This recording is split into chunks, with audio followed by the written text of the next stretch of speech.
Imagine standing up to the most powerful and corrupt politicians in your country, knowing they could kill you. Imagine watching your elderly mother get kidnapped because you refuse to stop fighting corruption. Now imagine that same woman becoming the first African to lead the World Trade Organization. This is the story of Ngozi Okonjo-Iweala, and what you're about to hear will redefine what you think courage means. Ngozi Okonjo-Iweala was born on June 13, 1954, in Ogwashi-Ukwu, Delta State, Nigeria. Her father, Professor Chukwuka Okonjo, was an economist and a traditional chief. Her mother, Kamine Okonjo, was also highly educated and later became a professor of sociology. Growing up, young Ngozi was surrounded by education and excellence, but she also grew up during a time of great political turmoil in Nigeria. The country had just gained independence from Britain, and there was instability, military coups, and the devastating Biafran War. Young Ngozi watched as Nigeria struggled to find its identity. She saw corruption, she saw mismanagement, she saw how poor leadership destroyed opportunities for ordinary Nigerians. But she also saw her parents' integrity. Her father was a chief who refused bribes. Her mother was a professor who stood for justice. They taught Ngozi that education and integrity were the only weapons against corruption. Ngozi was brilliant in school. She loved mathematics and economics. She would read economic journals that even adults found difficult to understand. Her teachers were amazed by her intelligence. At age 15, Ngozi left Nigeria to attend St. Anne's College in the United States. It was the first time she had left home. America was a shock. Everything was different: the culture, the food, the weather. But Ngozi adapted quickly. She studied economics at Harvard University, one of the best universities in the world. She didn't just study, she excelled. She graduated with honors. Then she went to MIT, the Massachusetts Institute of Technology, for her PhD in regional economics and development. By age 27, Ngozi had a PhD from MIT. She was one of the most educated Nigerians in the world. But Ngozi didn't stay in America enjoying a comfortable life. She had a mission. She wanted to help Africa. In 1982, Ngozi joined the World Bank as a development economist. She worked on projects across Africa, Asia, and Latin America. She saw poverty up close. She saw how bad policies destroyed economies. She saw how corruption stole from the poor. For 21 years, Ngozi worked at the World Bank, rising through the ranks. She became a vice president. She was respected globally as one of the top economic minds in the world. But in 2003, Nigeria called her home. Nigeria was in crisis. The economy was collapsing. Debt was crushing the country. Corruption was everywhere. The government needed someone with the courage and expertise to fix things. President Olusegun Obasanjo asked Ngozi to come back to Nigeria and serve as finance minister. Ngozi was comfortable at the World Bank. She had a great salary, respect, and security. Going back to Nigeria meant risk. It meant danger. It meant fighting powerful, corrupt forces. But Ngozi said yes. She said, "I cannot sit in Washington, D.C. and complain about Africa while refusing to help when called." When Ngozi arrived in Nigeria as finance minister, she was shocked by the level of corruption. Government money disappeared into private pockets. Contracts were inflated. Fake workers were on government payroll collecting salaries. Ngozi immediately started reforms. She implemented a system to track government spending. She removed thousands of fake workers from the payroll, saving billions of naira. She fought to make government contracts transparent. But the corrupt officials fought back. They hated Ngozi. She was blocking their money. She was exposing their theft. Politicians started threatening her. Some sent messages saying, "Stop what you're doing or you will pay with your life." Others attacked her publicly, calling her names and accusing her of being a puppet of the West. Ngozi was scared, but she didn't stop. She increased security around herself and kept working. One of Ngozi's biggest achievements was negotiating debt relief for Nigeria. When she became finance minister, Nigeria owed foreign creditors over $30 billion. The debt was crushing the economy. Ngozi traveled around the world, meeting with creditors. She argued that Nigeria needed debt relief to invest in education, healthcare, and infrastructure. It took years of negotiation. Many creditors didn't want to forgive the debt, but Ngozi was persistent. She was brilliant. She was convincing. In 2005, Nigeria received $18 billion in debt relief. It was the largest debt relief ever granted to an African country. Nigerians celebrated.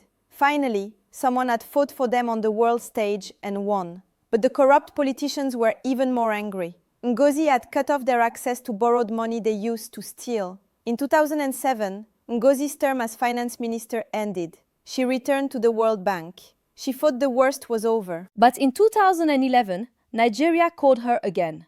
The country was in another economic crisis. President Goodluck Jonathan begged Ngozi to return as finance minister and coordinating minister for the economy. Again, Ngozi said yes. This time, the threats were worse. Corrupt officials openly said they would deal with her. One politician said on TV, "That woman will regret coming back to Nigeria." In December 2012, something terrible happened. Ngozi's elderly mother, Professor Ngozi Okonjo, was kidnapped from her home by gunmen. The kidnappers called Ngozi and said, "Stop your reforms or your mother dies." Ngozi was devastated. She loved her mother deeply. But she also knew that if she gave in to blackmail, corruption would win. Ngozi refused to negotiate with the kidnappers on their terms. She involved security agencies. She prayed. She stayed strong.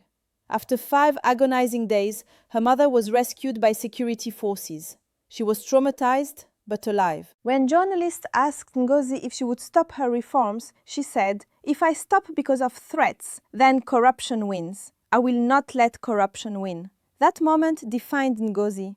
She was not just an economist, she was a warrior. Despite the threats, Ngozi continued her work. She reformed Nigeria's oil sector. She improved tax collection. She fought corruption at every level. In 2015, Ngozi's term ended. She had served Nigeria with distinction and courage, but she had also paid a heavy price. Her family had been threatened. Her mother had been kidnapped. Her reputation had been attacked by corrupt politicians. Ngozi returned to the global stage. She joined the boards of major international organizations. She became a senior advisor at Lazard, a global financial firm. She wrote books. She gave speeches. But Ngozi's biggest moment was yet to come. In 2020, the World Trade Organization was looking for a new director general. The WTO is one of the most important international organizations in the world. It oversees global trade rules affecting billions of people. Ngozi decided to run for the position.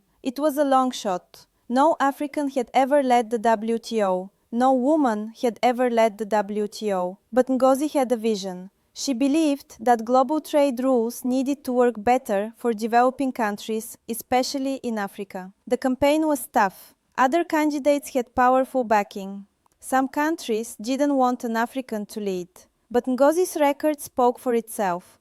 Her experience at the World Bank, her courage in Nigeria, her global respect. On February 15, 2021, Ngozi Okonjo-Iweala was appointed as the Director General of the World Trade Organization. She had made history, the first African, the first woman leading one of the most powerful organizations in the world. When Ngozi took office, she wore her signature colorful traditional Nigerian head wrap with pride. She said, "I stand here today because of Africa. I stand here today to represent all the women who were told they couldn't lead." Today, Ngozi Okonjo-Iweala leads the WTO with the same courage and integrity she showed in Nigeria. She fights for fair trade.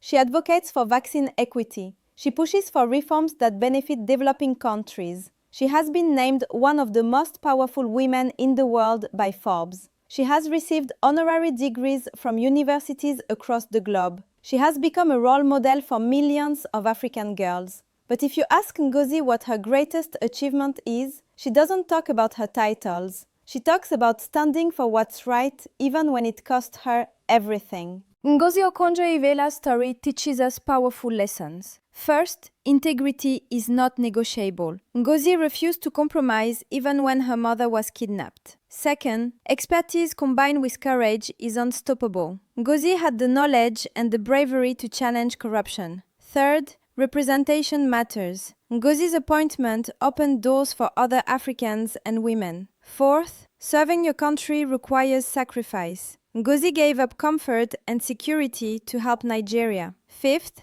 your past struggles prepare you for your future glory. Everything Ngozi endured in Nigeria prepared her to lead globally. From facing death threats in Nigeria to leading global trade at the WTO, from watching her mother get kidnapped to breaking the ultimate glass ceiling, Ngozi Okonjo-Iweala proved that African women are not just capable of leading, they are essential to the future of global leadership. So what did you learn from Ngozi Okonjo-Iweala's story? Drop your thoughts in the comments below. If this story inspired you, hit that like button and subscribe for more incredible African success stories. Thank you for watching, and remember, courage is not the absence of fear. It's doing what's right despite the fear. And African women can lead the world.